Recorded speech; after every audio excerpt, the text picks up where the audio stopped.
On Memorial Day this past Monday, Jill and I visited Arlington National Cemetery.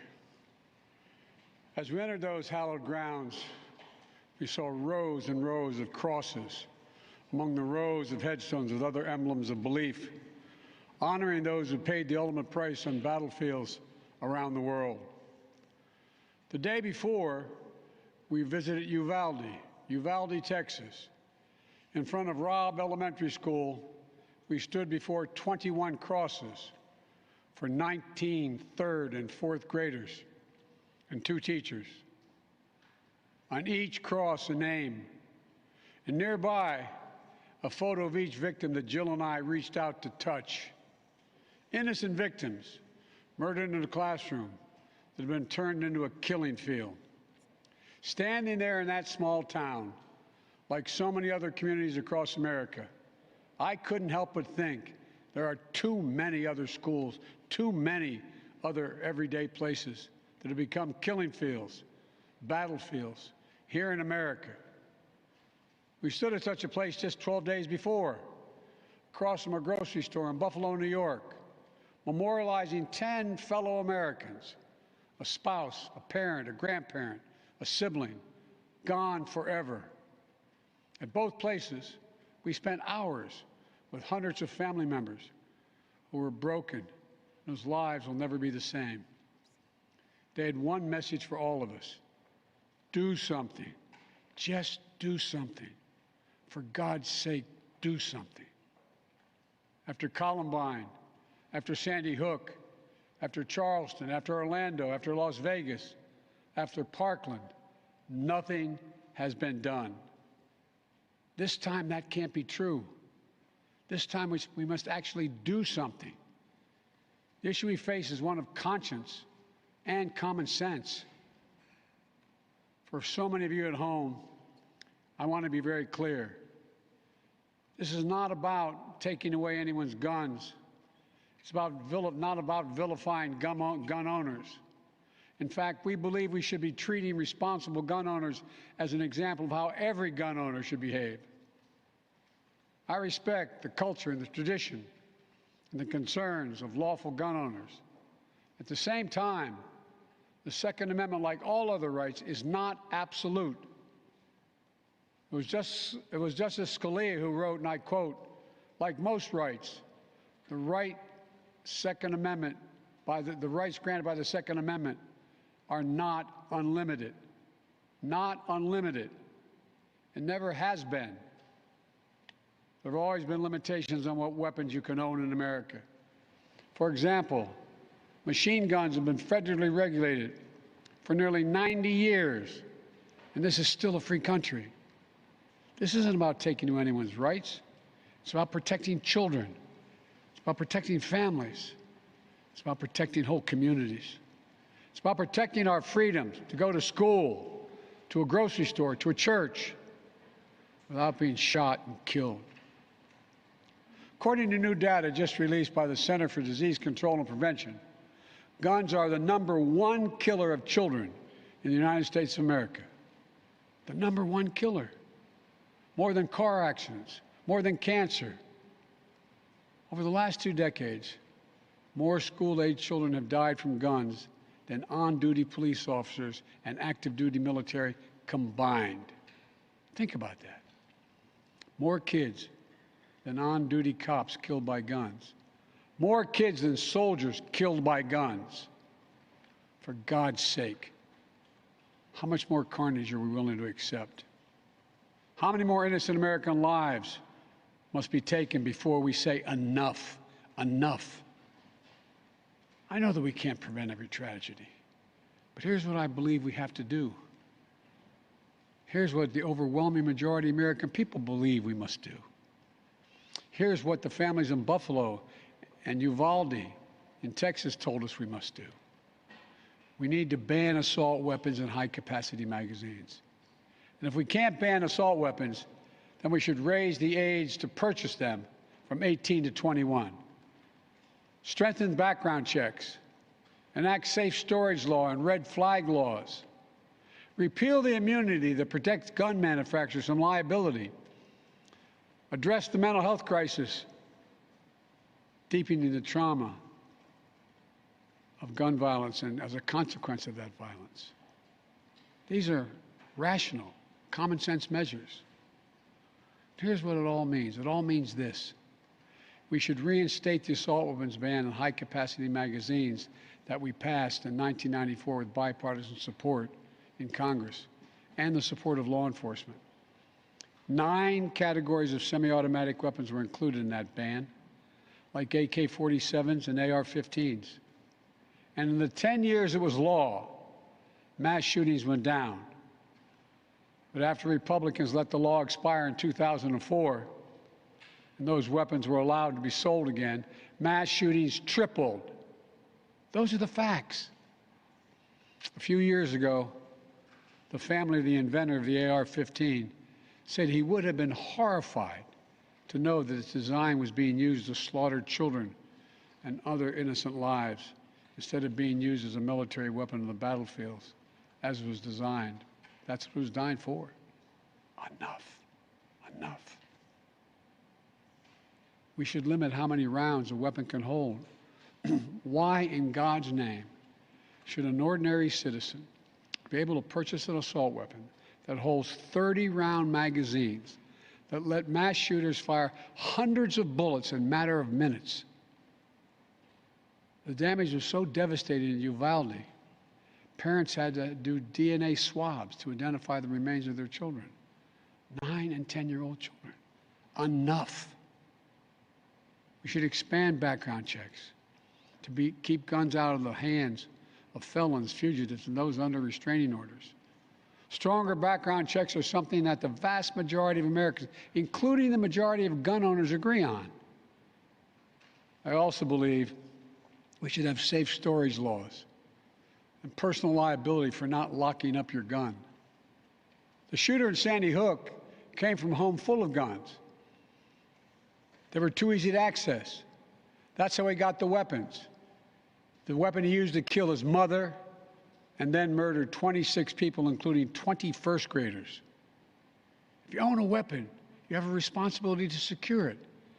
Every responsible gun owner agrees to make sure no one else can have access to it, to lock it up, to have trigger locks. And if you don't, and something bad happens, you should be held responsible. We should also have national red flag laws so that a parent, a teacher, a counselor can flag for a court that a child, a student, a patient is exhibiting violent tendencies, threatening classmates, or experiencing suicidal thoughts. It makes them a danger to themselves or to others. 19 states in the District of Columbia have red flag laws. The Delaware law is named after my son, Attorney General Beau Biden. Fort Hood, Texas, 2009, 13 dead and more than 30 injured. Marjorie Stoneman Douglas High School in Parkland, Florida, 2018, 17 dead, 17 injured. In both places, countless others suffering with invisible wounds. Red flag laws could have stopped both these shooters. In Uvalde, the shooter was 17 when he asked his sister to buy him an assault weapon. Knowing he'd be denied because he was too young to purchase one himself, she refused. But as soon as he turned 18, he purchased 2 assault weapons for himself. Because in Texas, you can be 18 years old and buy an assault weapon, even though you can't buy a pistol in Texas until you're 21. If we can't ban assault weapons, as we should, we must at least raise the age to be able to purchase one to 21. Look, I know some folks will say 18-year-olds can serve in the military and fire those weapons. But that's with training and supervision by the best trained experts in the world. Don't tell me raising the age won't make a difference. Enough. We should repeal the liability shield that often protects gun manufacturers from being sued for the death and destruction caused by their weapons. They're the only industry in this country that has that kind of immunity. Imagine if the tobacco industry had been immune from being sued, where we'd be today. The gun industry's special protections are outrageous. It must end. And let there be no mistake about the psychological trauma that gun violence leaves behind. Imagine being that little girl, that brave little girl in Uvalde, who smeared blood off her murdered friend's body onto her own face to lie still among the corpses in her classroom and pretend she was dead in order to stay alive. Imagine what it'd be like for her to walk down the hallway of any school again. Imagine what it's like for children who experience this kind of trauma every day in school, in the streets, in communities all across America. Imagine what it's like for so many parents to hug their children goodbye in the morning, not sure whether they'll come back home. Unfortunately, too many people don't have to imagine that at all. Even before the pandemic, young people were already hurting. There's a serious youth mental health crisis in this country. We have to do something about it. That's why mental health is the heart of my unity agenda that I laid out in the State of the Union address this year. We must provide more school counselors, more school nurses, more mental health services for students and for teachers, more people volunteering as mentors to help young people succeed, more privacy protection and resources to keep kids safe from the harms of social media. This unity agenda won't fully heal the wounded souls, but it will help. It matters. I just told you what I'd do. The question now is, what will the Congress do? The House of Representatives has already passed key measures we need. Expanding background checks to cover nearly all gun sales, including at gun shows and online sales. Getting rid of the loophole that allows a gun sale to go through after 3 business days, even if the background check has not been completed. And the House is planning even more action next week. Safe storage requirements, the banning of high-capacity magazines, raising the age to buy an assault weapon to 21, federal red flag law, codifying my ban on ghost guns that don't have serial numbers and can't be traced, and tougher laws to prevent gun trafficking and straw purchases. This time, we have to take the time to do something. And this time, it's time for the Senate to do something. But as we know, in order to get anything done in the Senate, we need a minimum of 10 Republican senators. I support the bipartisan efforts that include a small group of Democrats and Republican senators trying to find a way. But my God, the fact that the majority of the Senate Republicans don't want any of these proposals even to be debated or come up for a vote, I find unconscionable. We can't fail the American people again. Since Uvalde, just over a week ago, there have been 20 other mass shootings in America, each with 4 or more people killed or injured, including yesterday at a hospital in Tulsa, Oklahoma.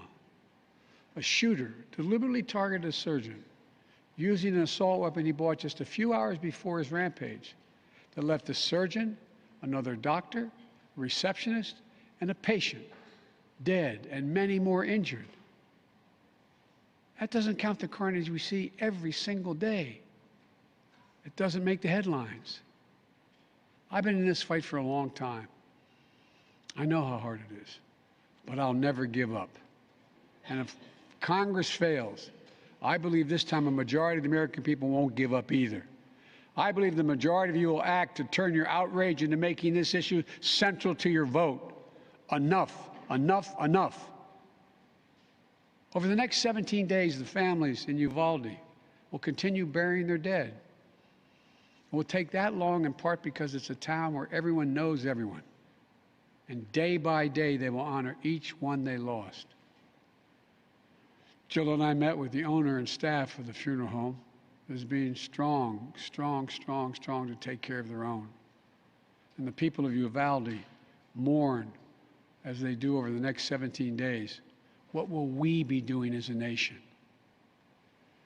Jill and I met with the sister of the teacher who was murdered and whose husband died of a heart attack 2 days later, leaving behind 4 beautiful orphaned children, all now orphaned. The sister asked us, what could she say? What could she tell her nieces and nephews? was the most heartbreaking moments that I can remember. All I could think to say was, I told her to hold him tight. Hold him tight. After visiting the school, we attended Mass at Sacred Heart Catholic Church with Father Eddie. In the pews, families and friends held each other tightly. As Archbishop Gustavo spoke, he asked the children in attendance to come up on the altar and sit in the altar with him as he spoke. There wasn't enough room, so Mom and her young son sat next to Jill and me in the first pew.